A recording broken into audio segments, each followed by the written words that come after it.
Halogen শ্রেণীর মৌলের যে বর্ণ সম্পর্কে যে কথাটা বলেছিলাম, সেখানে কি বলেছিলাম না, ফ্লোরিন থেকে একদম আয়োডিন পর্যন্ত বর্ণ ক্রমশ গাঢ় হয়। তার কারণটা বলেছিলাম কি না, আয়োডিনের সাইজটা বড়, যার জন্য শেষ কক্ষের ইলেকট্রনটা কি করছে না, নিউক্লিয়াস দিয়ে হচ্ছে গিয়ে উইকলি অ্যাট্রাক্টেড হয়ে থাকছে, যার জন্য কি হচ্ছে, সেই ইলেকট্রনটাকে বার করতে আমার কম শক্তির আলো নিচ্ছে।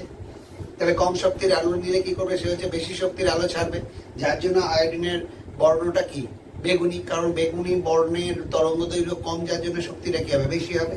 এই কারণে আয়োডিন হচ্ছে বেগুনি। এইবার দেখো যে ক্লোরিনের বিরঞ্জন ধর্ম দেখিয়েছি। এইবার ক্লোরিন, একে চিনতে হবে। ক্লোরিনকে চেনার জন্য আমি কি প্রসেসটা ইউজ করব? বলছে ক্লোরিনকে চিনতে গেলে কি হবে না, স্টার্চ যুক্ত কেআই, অর্থাৎ কেআই এর জলীয় দ্রবণে স্টার্চ যুক্ত করে আমি যদি তার মধ্যে ক্লোরিন গ্যাস পাঠাই, আমি দেখবো সেই দ্রবণটা নীল বর্ণ ধারণ করেছে।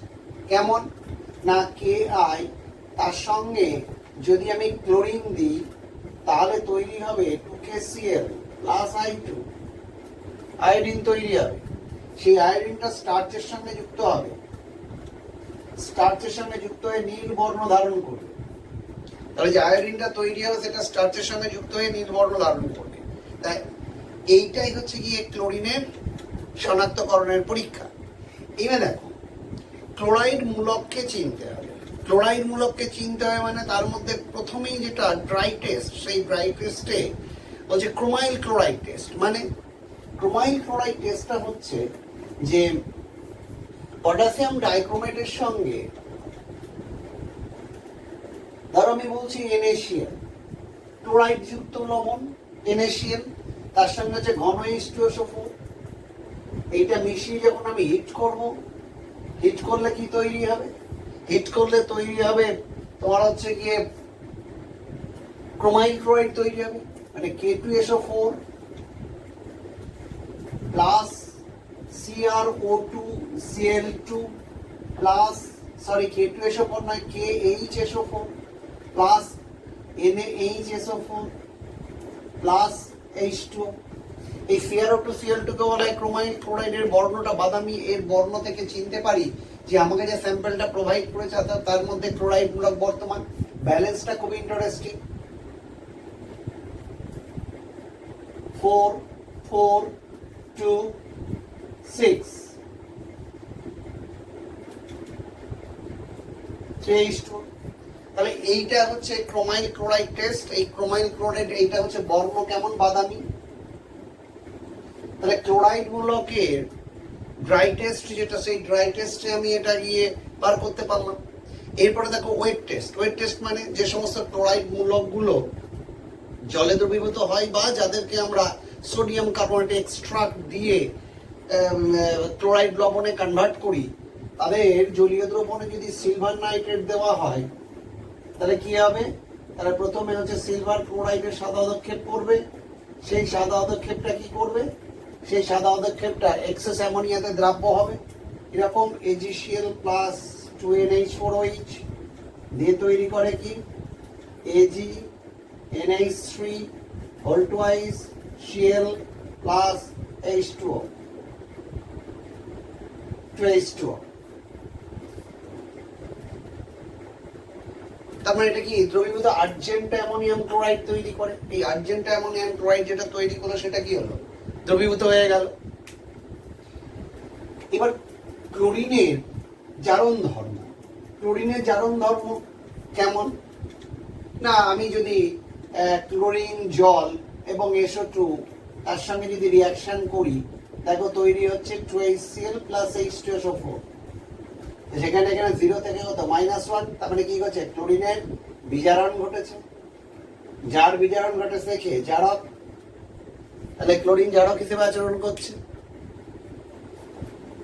নেক্সট দেখো, ক্লোরিনের যে অক্সাইড গুলো রয়েছে, সেই অক্সাইড গুলো নিয়ে একটু আলোচনা করতে হবে। কে কে অক্সাইড আছে, ধরো Cl2O, Cl2O, OCl2, Cl2O6, Cl2O7, এইগুলো হচ্ছে গিয়ে ক্লোরিনের বিভিন্ন অক্সাইড। তা প্রথমে আমি আলোচনা করি, ধরো OCl,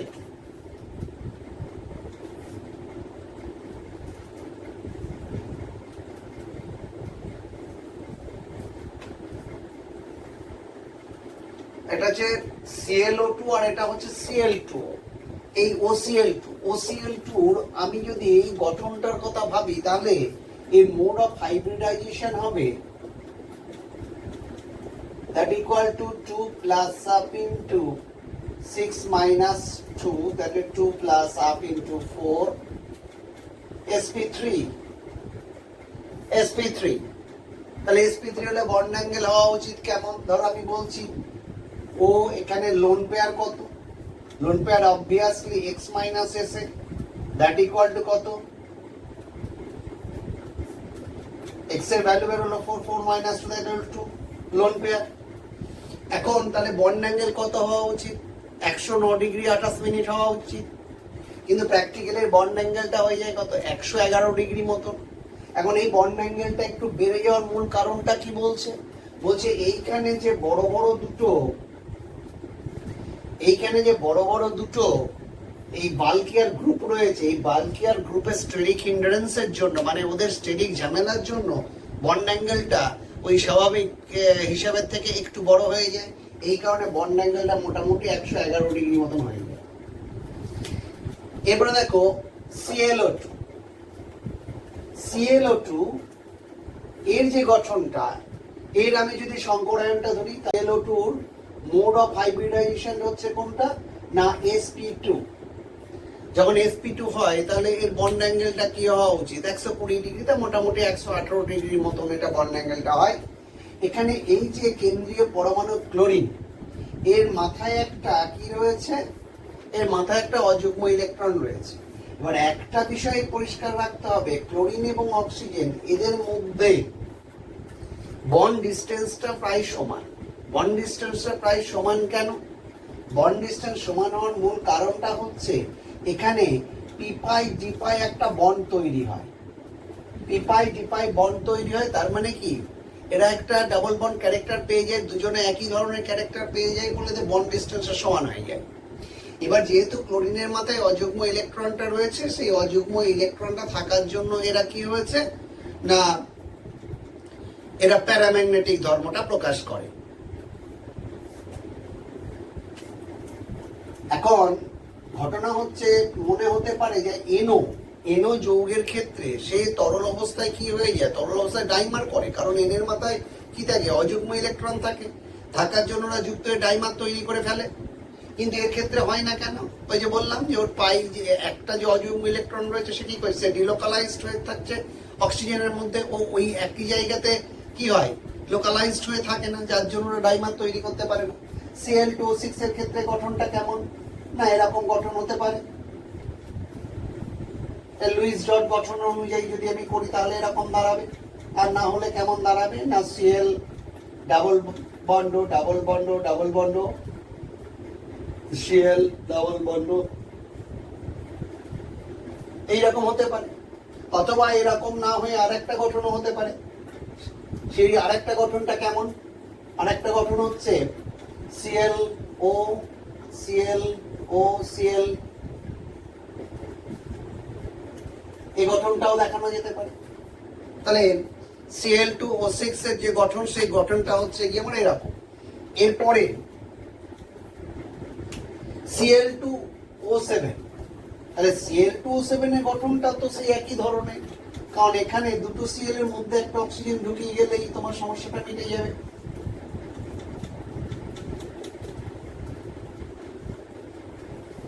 তাহলে এদের গঠনগুলোকে আমি পেয়ে গেলাম। এইবার দেখো যে ক্লোরিনের যে অ্যাসিড গুলো আছে, ক্লোরিনের যে অক্সি অ্যাসিড কে কে? HOCl, HClO2, HClO3, HClO4, perchloric acid. আমাকে বলছে এই অ্যাসিডগুলোর আম্লিকতার ক্রম উল্লেখ করতে হবে। এদের আম্লিকতার ক্রম মানে কি? দেখো, একটা অ্যাসিডের কেন্দ্রীয় পরমাণু জারণ সংখ্যা যত বাড়বে তত তাদের আম্লিকতা কি হবে, তত বাড়বে। তাহলে সেদিক দিয়ে দেখতে গেলে এখানে ক্লোরিনের জারণ সংখ্যা কত, এখানে আছে +1, এখানে +3, এখানে +5, এখানে কত +7। তাহলে HClO4 এ কেন্দ্রীয় পরমাণু ক্লোরিনের জারণ সংখ্যা হচ্ছে কি সর্বোচ্চ। তার সর্বোচ্চ জারণ সংখ্যা হলে কি হবে না, সেটা হচ্ছে গিয়ে সবচেয়ে বেশি অ্যাসিডিক হবে। এর পেছনে আর একটা কারণ হলো এইটা, যে পারক্লোরিক অ্যাসিড মানে এদের যে অ্যানায়ন গুলো তৈরি হবে প্রোটন ত্যাগ করার পর, সেই অ্যানায়ন গুলো কি করে না বেশি পরিমাণে ধরো ডিলোকালাইজড হয়। এই যে অ্যানায়নটা তৈরি হচ্ছে ClO4-, সে স্টেবিলিটি দেখাবে কি অনেকগুলো রেজোনেটিং স্ট্রাকচারের মধ্যে দিয়ে, ধরো এটা যদি এখানে আসে তাহলে এটা এখানে যাবে, তাহলে এইরকম ভাবে ওরা রেজোনেন্স করবে।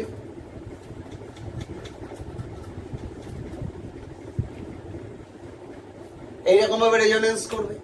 তাহলে এইভাবে রেজোনেটিং স্ট্রাকচার গুলো যাদের যত বেশি হবে তাদের স্টেবিলিটি তত বেশি।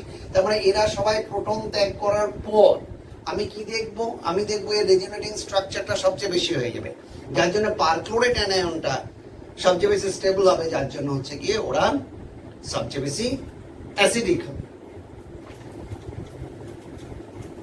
এরপরে দেখো বলছে আয়োডিন। আয়োডিন হচ্ছে গিয়ে আমাদের যে থাইরক্সিন হরমোনের প্রধান উপাদান হচ্ছে আয়োডিন। এই আয়োডিনটা উৎস সাধারণত কি সামুদ্রিক লবণ বা সমুদ্র থেকে যে সমস্ত প্রাণীগুলো পাওয়া যায় তার দেহ থেকে পাওয়া যায়। কেল্প কি, কেল্পটা হচ্ছে সামুদ্রিক ঝড়ে যে সমস্ত শৈবালগুলো এসে তীরে আটকে যায়, সেই শৈবালগুলোকে সংগ্রহ করে খুব সাবধানে উত্তপ্ত করে যে ভস্মটা পাওয়া যায় সেটাকে বলে কেল্প। সেইটা হচ্ছে গিয়ে আয়োডিনের প্রধান উৎস। এইবার আয়োডিন সম্পর্কে বলতে গেলে আরেকটা কথা বলা যায় যে যেহেতু আয়নীভবন বিভবের মান এর সবচেয়ে কম, যার জন্য কি করে এদের একটু বিজারণ ধর্মের অধিকারীও হয়। তার এক্সাম্পল বলতে গেলে আয়োডিনের সঙ্গে ঘন HNO3 যদি রিয়াকশন করা হয় তাহলে তৈরি এটা ঘন, যদি হিট করা হয় তাহলে কি হবে,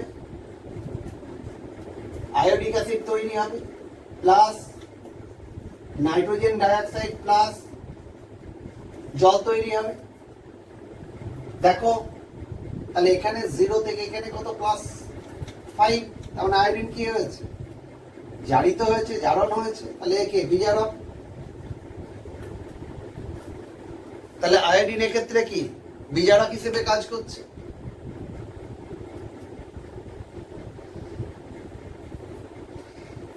এবার দেখো আয়োডিনের আরেকটা বিশেষ ধর্ম হচ্ছে গিয়ে বলছে আয়োডিনের মেটালিক প্রপার্টি থাকে। বলছে আয়োডিনের মেটালিক প্রপার্টি থাকে কেমন, বলছে আয়োডিনের সঙ্গে ক্লোরিন বিক্রিয়া করার পর যে যৌগটা তৈরি হয় সেটা আদ্র বিশ্লেষিত হয়ে কি তৈরি করে। দেখো আয়োডিনের সঙ্গে ক্লোরিন বিক্রিয়া করো, আয়োডিনের সঙ্গে ক্লোরিন বিক্রিয়া করার পর যে যৌগটা তৈরি করে সেই যৌগটা আদ্র বিশ্লেষিতে কি তৈরি করে,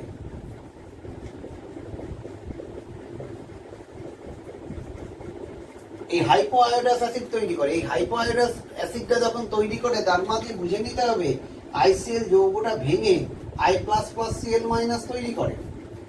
তাহলে যেহেতু আয়োডিন প্লাস পেয়ে যাচ্ছে তার মানে নিশ্চয়ই ওদের মধ্যে কি মেটালিক ক্যারেক্টারটাও থেকে যাচ্ছে। এরপরে একটা প্রশ্ন যে কেআই এর জলীয় দ্রবণে আয়োডিন দ্রুত দ্রাব্য হয়। আয়োডিন কখনোই জলে দ্রবীভূত হয় না বা খুব সামান্য দ্রবীভূত হয়, কিন্তু যখন কেআই এর জলীয় দ্রবণে দেবো আয়োডিন কি হবে, খুব দ্রুত দ্রাব্য হবে। তার কারণটা কি, বুঝে কেআই এর সঙ্গে আয়োডিন যুক্ত হয়ে গিয়ে তৈরি করবে কি Ki3 নামক জটিল লবণ তৈরি করবে, দিয়ে কি হবে এটা আয়নে পরিণত হয়ে যাবে এবং জলে খুব ইজিলি দ্রবীভূত হয়ে যাবে।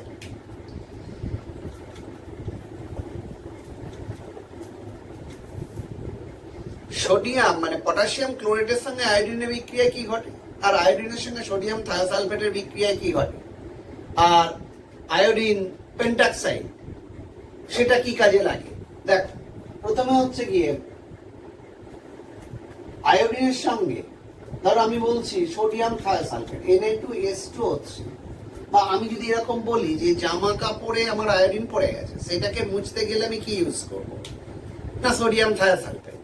সেটা কি না তৈরি করবে 2Na প্লাস Na2S4O6, এর নাম সোডিয়াম টেট্রাথায়োনেট।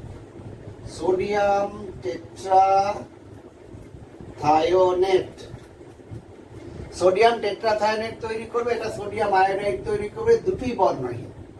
এই দুটি বর্ণহীন হওয়ার জন্য কি হয়েছে, খুব তাড়াতাড়ি দাগটা মুছে যাবে। এবার আয়োডিনের ওই I2O5 আয়োডিন পেন্টাক্সাইড, এই আয়োডিন পেন্টাক্সাইডটা কি করে? আয়োডিন পেন্টাক্সাইডটা আমাদের সাধারণত কাজে লাগে কি করতে, না বায়ুতে কার্বন মনোক্সাইড আছে কিনা বোঝার জন্য ব্যবহৃত হয়। কিরকম? একটা হ্যালামাইট নলের ভিতরে আয়োডিন পেন্টাক্সাইডের একটা আস্তরণ থাকে, যে বায়ুটা আমাদের মনে হচ্ছে কার্বন মনোক্সাইড রয়েছে, সেই বায়ুটাকে ওর মধ্যে যদি পাঠানো হয়, পাঠালে কি হবে না বেগুনি বর্ণ সৃষ্টি করবে। কারণ কি, ভিতরে যে আয়োডিন পেন্টাক্সাইডটা থাকে তাকে কার্বন মনোক্সাইড দিলে কি হবে, আয়োডিন হবে, তার সঙ্গে হচ্ছে গিয়ে কার্বন ডাইঅক্সাইড হবে। তাহলে আয়োডিনটা ভিতরের দেওয়ালে কি তৈরি করবে, বেগুনি রং তৈরি করবে। আমরা তার থেকে বুঝে নিলাম যে বায়ুর মধ্যে কি রয়েছে, কার্বন মনোক্সাইড রয়েছে। আর দেখো পটাশিয়াম ক্লোরাইড, পটাশিয়াম ক্লোরাইডের সঙ্গে আয়োডিনের বিক্রিয়ায় কি হয়, পটাশিয়াম ক্লোরাইডের সঙ্গে আয়োডিনের বিক্রিয়ায় তৈরি হয় পটাশিয়াম আয়োডেট। এক্ষেত্রে কি হচ্ছে 0 থেকে +5, তার মানে আয়োডিন কি হচ্ছে, বিজারক হিসেবে কাজ করছে। এটাও দেখানো যেতে পারে।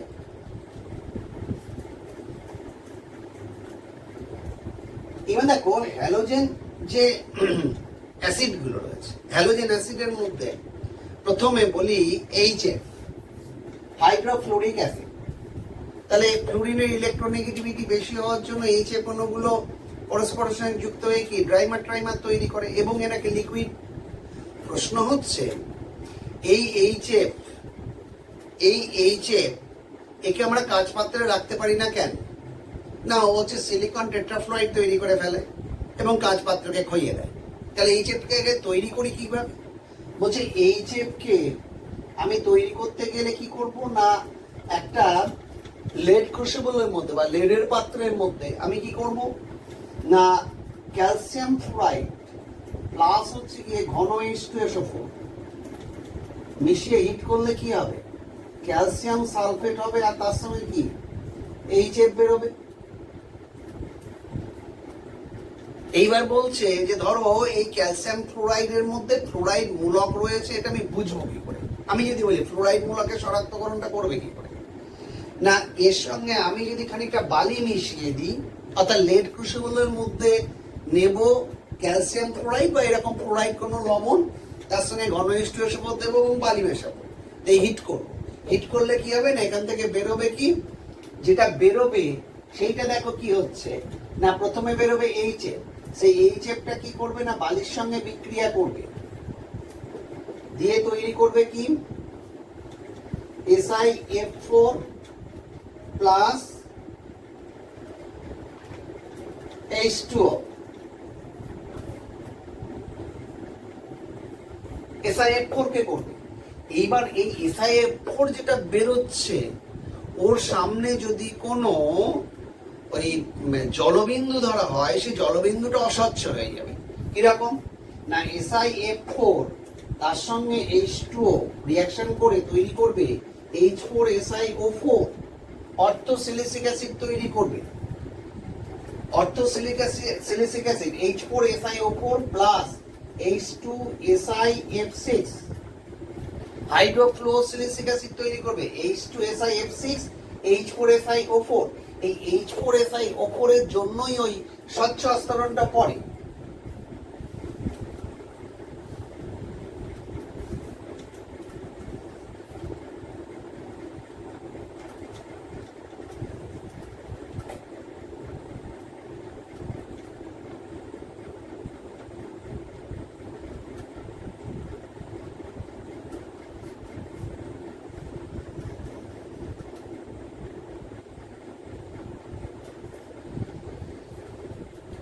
সহজে এটা হচ্ছে অর্থোসিলিসিক অ্যাসিড আর হচ্ছে হাইড্রোফ্লুওসিলিসিক অ্যাসিড। এই জিনিসটার জন্যই আমরা হচ্ছে চিনতে পারি। তাহলে এটা হচ্ছে ফ্লুরাইড মূলকের শনাক্তকরণের পরীক্ষা।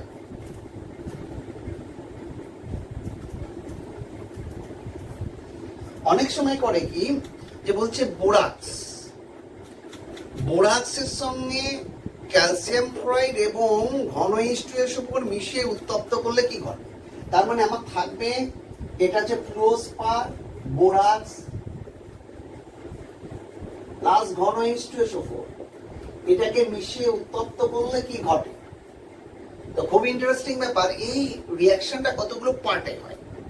কিরকম না, প্রথমে ধরো Na2B4O7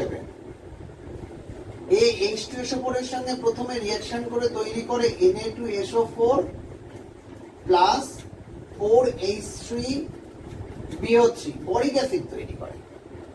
4H3BO3 ধরো প্লাস 7H2।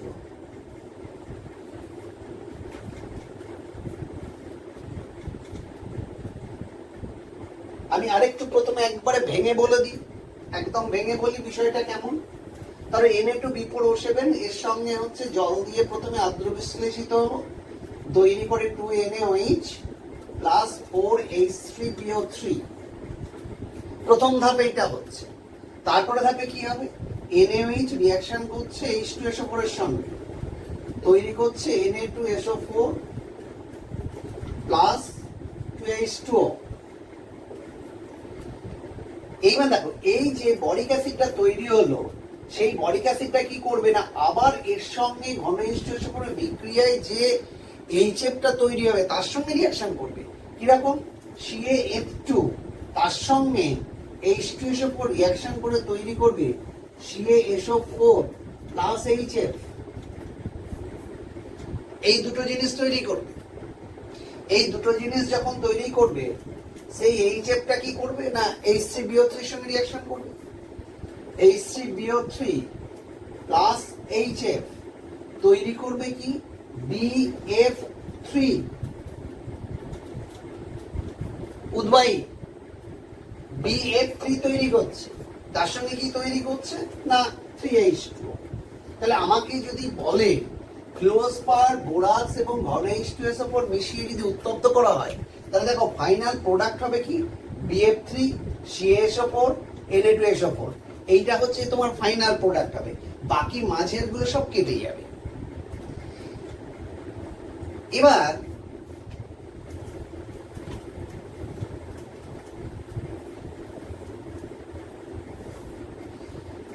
আরেকটি প্রশ্ন, সেটা হচ্ছে যে দুটো অ্যাসিড মিলে একটা অ্যাসিড তৈরি করে, তার এক্সাম্পল বলছে BF3, এটা কি লুইস অ্যাসিড, কারণ বোরন ইলেকট্রন ঘাটতিযুক্ত মৌল, যার জন্য কি করছে ওরা নিঃসঙ্গে ইলেকট্রন জোড় নিতে পারছে, ওই জন্য BF3 হচ্ছে গিয়ে লুইস অ্যাসিড।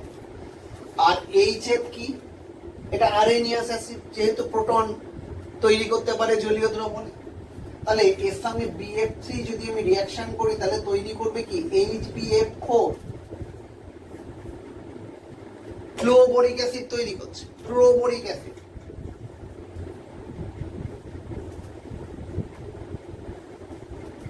ফ্লুওবোরিক অ্যাসিড তৈরি করে ফেলে। তাহলে এইটা হচ্ছে কি এদের সঙ্গে রিয়াকশন করে, তাহলে এটা একটা অ্যাসিড, তাহলে দুটো অ্যাসিড মিলে একটা অ্যাসিড তৈরি করে, তার এক্সাম্পল পাওয়া গেল এইটা। এবার দেখো এই যে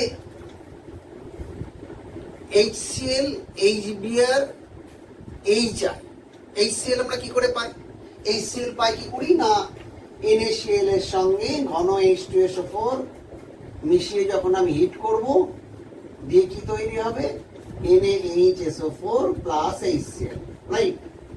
ঠিক সিমিলারলি তোমার মনে হতে পারে যে আমি যদি NaBr ইউজ করি, তাহলেও সেই একই পদ্ধতিতে আমার HBr তৈরি হবে, বা NaI ইউজ করি তাহলেও সেই একইভাবে HI তৈরি হবে।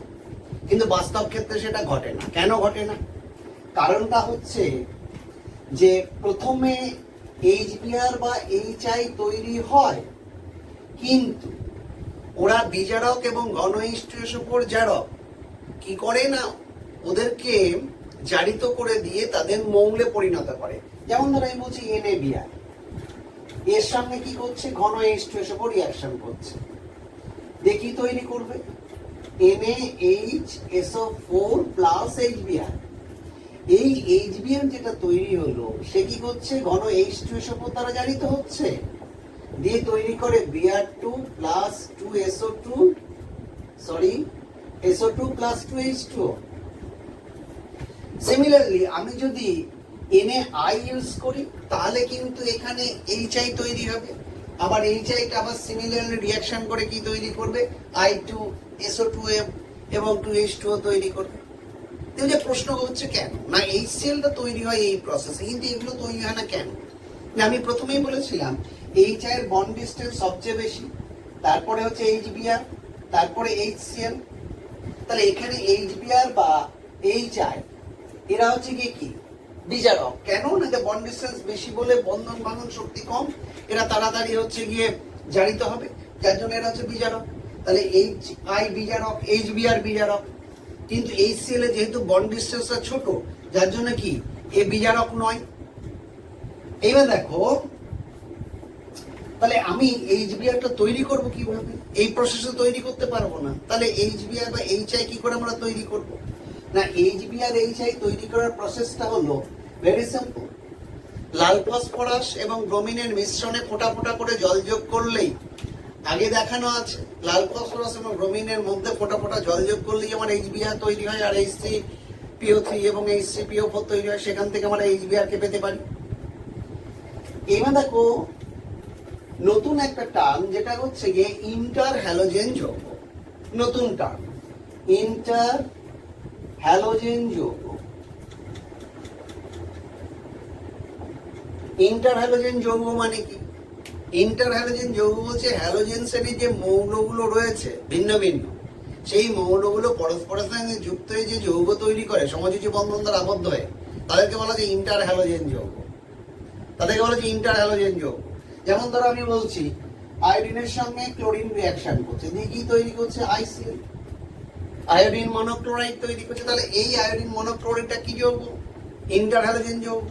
তে প্রশ্ন হচ্ছে এই ইন্টার হ্যালোজেন যৌগর সক্রিয়তাটা সাধারণ হ্যালোজেন অপেক্ষা বেশি না কম? উত্তরটা হলো বেশি। কেন? ধরো হ্যালোজেন শ্রেণীর যে মৌলগুলো রয়েছে তারা সাধারণত কি হয় না দ্বিপরমাণু। ধরো আমি বলছি ক্লোরিন ডায়াটমিক, তাহলে দুটো ক্লোরিনের মধ্যে ইলেকট্রোনেগেটিভিটির পার্থক্য কত? 0। ইলেকট্রোনেগেটিভিটির পার্থক্য 0 হওয়ার জন্য কি হবে, এদের বন্ধন সহজে ভাঙবে না। কিন্তু আমি যদি ICl বলি, এদের মধ্যে ইলেকট্রোনেগেটিভিটির পার্থক্য কি অনেক বেশি, ইলেকট্রোনেগেটিভিটির পার্থক্য বেশি হওয়ার জন্য ওরা খুব সহজেই ভেঙে যেতে পারে, ভেঙে গিয়ে কি তৈরি করতে পারে, পরমাণুতে পরিণত হতে পারে। পরমাণুতে পরিণত হলেই কি হবে, তারা খুব সহজেই কি করবে, তারা হচ্ছে গিয়ে তোমার রিঅ্যাক্টিভিটি শো করবে, যেহেতু অণুর থেকে পরমাণুগুলো বেশি আছে রিঅ্যাক্টিভিটি শো করবে। এবার এই ইন্টার হ্যালোজেন যৌগগুলোর টাইপ গুলো কেমন বলছে, এদের হচ্ছে গিয়ে কতগুলো টাইপ, মানে AX1 type, AX3 type, AX5 type, AX7 type. এরা হচ্ছে সব ভিন্ন ভিন্ন হ্যালোজেন শ্রেণীর মৌল। AX1 যেমন ধরো CLF বা ICL, এগুলো হচ্ছে গিয়ে AX1 টাইপের যৌগ। AX3 কেমন ধরো CLF3,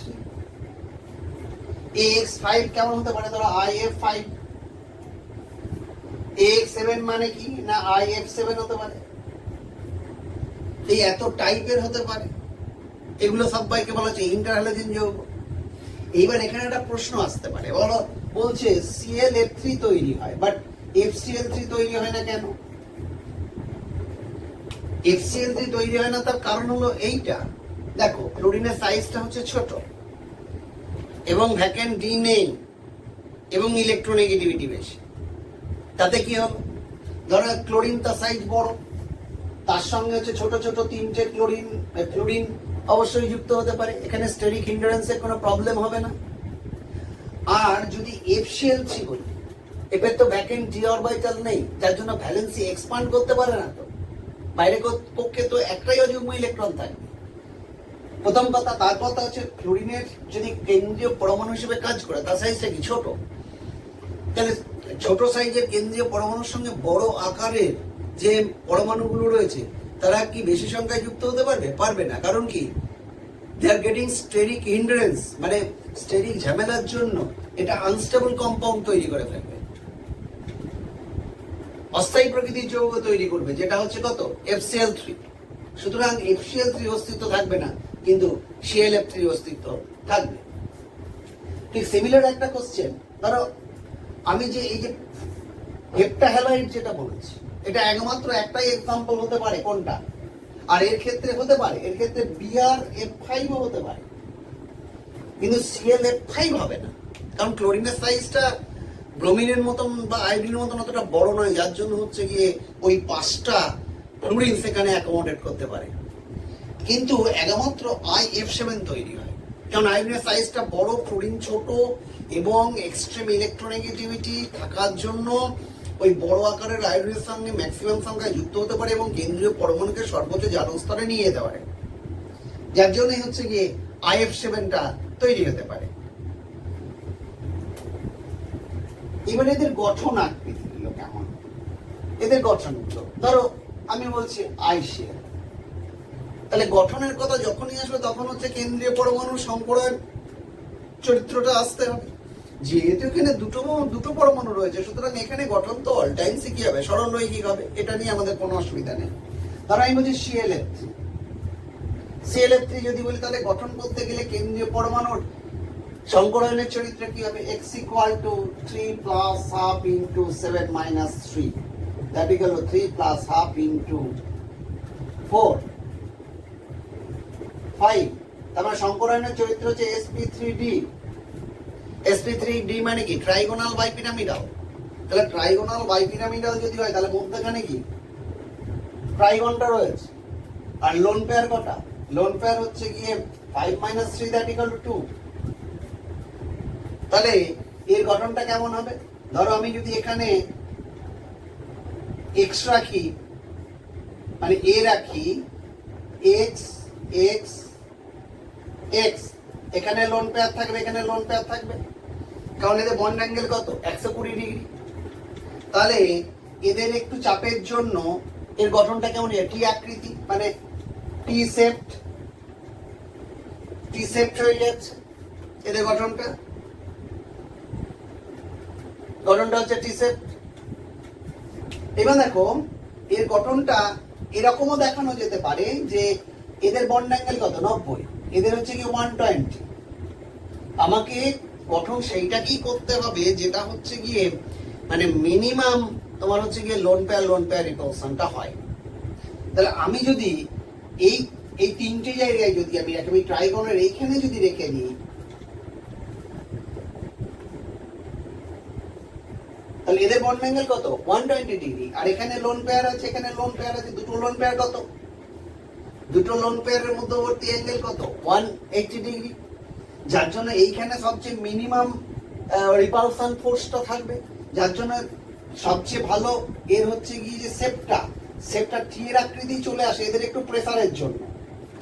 তারপরে ট্রাইগন টাইপের হবে, শুধু এদের প্রেসারের জন্য একটু নিচের দিকে নেমে গিয়ে খানিকটা টি শেপ লাভ করবে। এরপরেরটা কে আসছে? সে ধরো আমি বলছি AX5 বা হচ্ছে গিয়ে IF5, তাহলে এখানে x = 5 + ½ × 7 - 5, 5 + ½ × 2, 6, sp3d2। Octahedral, lone pair কটা? 6 - 5, দ্যাট ইকুয়াল টু কত? 1। তাহলে এটা অক্টাহেড্রাল যদি হয়, তাহলে প্রথমে হচ্ছে একটা বর্গক্ষেত্র থাকবে। ধরো এ কর্নার গুলোই সব হচ্ছে গিয়ে x, আর এদের কি হয়েছে? একটাই লোন পেয়ার রয়েছে, আর এখানে একটা x রয়েছে, আর এটা লোন পেয়ার। তাহলে এটা কি? এটা হচ্ছে গিয়ে স্কয়ার। আর ওপর থেকে যদি এগুলোকে প্রত্যেকটা কর্নারকে যোগ করা হয়, তাহলে কি আকৃতিটা পেয়ে যাচ্ছে? পিরামিড। তাহলে গঠনটা হবে কি? Square pyramid.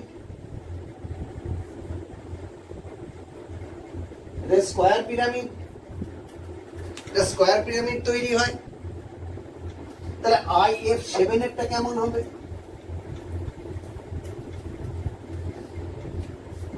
IF7 সেটা কেমন হবে না x equal to 7 plus half into 7 minus 7 that equal to 7 sp3d3 তাহলে কেন্দ্রীয় পরমাণু সংকরণের চরিত্র হচ্ছে sp3d3 পেন্টাগোনাল বাইপিরামিডাল মধ্যখানে একটা পেন্টাগন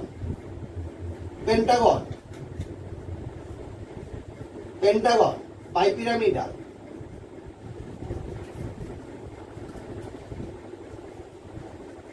পেন্টাগোনাল বাইপিরামিড মানে মধ্যে একটা পেন্টাগন তার উপরে একটা ফ্লোরিন নিচে একটা ফ্লোরিন এবার সবকটাকে তুমি যুক্ত করো সবকটাকে যুক্ত করলে কি হবে না উপরে একটা পিরামিড আর নিচে দিয়েও একটা পিরামিড পেয়ে যাবে পেন্টাগোনাল বাইপিরামিডাল এগুলো হচ্ছে গিয়ে ইন্টারহ্যালোজেন যৌগ এবার দেখো মাঝে মাঝে বলা হয় আয়োডিন এবং ক্লোরিনের মিশ্রণে জল যোগ করলে কি ঘটে সেটা আমি দেখিয়েছি হাইপোআয়োডাস অ্যাসিড এবং HCl তৈরি হয় এরপরে দেখো একটা প্রশ্ন বলছে সিউডো হ্যালোজেন বাংলায় বলা হচ্ছে ছদ্ম হ্যালোজেন সিউডো মানে হ্যালোজেন নয় অথচ হ্যালোজেনের ন্যায় আচরণ করে তাদেরকে বলা হচ্ছে সিউডো হ্যালোজেন মানে ভিন্ন মৌলের পরমাণুগুলো যুক্ত হয়ে যখন একটা হ্যালোজেন অণুর ন্যায় আচরণ করে তখন তাকে বলবো সিউডো হ্যালোজেন যেমন কি সায়ানোজেন CnO2 সায়ানোজেন আবার কি আছে SCnO2 থায়োসায়ানোজেন এইগুলোকে সব বলা হচ্ছে সিউডো হ্যালোজেন যেমন আমি একটা এক্সাম্পল দিয়ে বলি যেমন ধরো আমি বলছি NaCl plus H2SO4 plus MnO2 MnSO4 plus Cl2 plus 2NaHSO4 plus 2H2 তাহলে এখানে আমি দেখছি আমার ক্লোরিন বেরোচ্ছে ঠিক সিমিলারলি আমি যদি এটাকে NaCN ইউজ করি সেম প্যাটার্নে রিঅ্যাকশন দেবে 3H2SO4 প্লাস MnO2 তৈরি হবে MnSO4 plus CnO2 Cyanogen gas plus 2NaHSO4 plus 2H2 তাহলে ঠিক সিমিলার প্যাটার্নে রিঅ্যাকশন দিচ্ছে ক্লোরিনের মতো এই যার জন্য সায়ানোজেনকে বলা হচ্ছে তোমার সিউডো হ্যালোজেন সিমিলারলি থায়োসায়ানোজেন এটা হচ্ছে সিউডো হ্যালোজেন এ হচ্ছে সিউডো হ্যালাইড সিউডো হ্যালোজেন যখন অ্যানায়ন হিসেবে ইউজড হয় তখন তাদের বলে সিউডো হ্যালাইড তার মানে কোনটা হবে না Cn মাইনাস এটা সিউডো হ্যালাইড SCn মাইনাস এটাও হচ্ছে গিয়ে সিউডো হ্যালাইড তাহলে ওটা হচ্ছে সিউডো হ্যালাইড এটাও সিউডো হ্যালাইড এবার দেখো পলিহ্যালাইডটা পলিহ্যালাইড বলছে একই হ্যালোজেন মৌলের পরমাণুগুলো একসঙ্গে যুক্ত হয়ে যখন একটা পরমাণু পুঞ্জ তৈরি করে এবং অ্যানায়ন হিসেবে কাজ করে তখন সেইটাকে বলা হচ্ছে তোমার কি সিউডো হ্যালাইড যেমন ধরো আমি বলছি I3 মাইনাস এই I3 মাইনাসটা হচ্ছে কি এটা একটা সিউডো হ্যালাইড কোথা থেকে পাওয়া যায় যেমন আমরা তৈরি করেছিলাম কি KI3 যৌগ এটা ভাঙলে কি হবে K plus plus I3 minus এই I3 মাইনাস হচ্ছে গিয়ে সিউডো হ্যালাইড এখন এখানে বলছে I3 মাইনাসের কেন্দ্রীয় পরমাণু যে আয়োডিন তার সংকরায়নের চরিত্র বার করতে বলে তা তার সংকরায়নের চরিত্র যদি বার করতে বলে তারপরে কোন প্যাটার্নটা ইউজ করবো তাহলে তিনটে আয়োডিনের মধ্যে একটাকে কেন্দ্রীয় পরমাণু ধরি তাহলে x equal to 2 plus half into 7 minus 2 plus 1 half into 6 5 তাহলে সংকরায়নের চরিত্র কত sp3d তাহলে কেন্দ্রীয় পরমাণু যেটা আয়োডিন একটা থাকবে তার সংকরায়নের চরিত্র হবে কি sp3d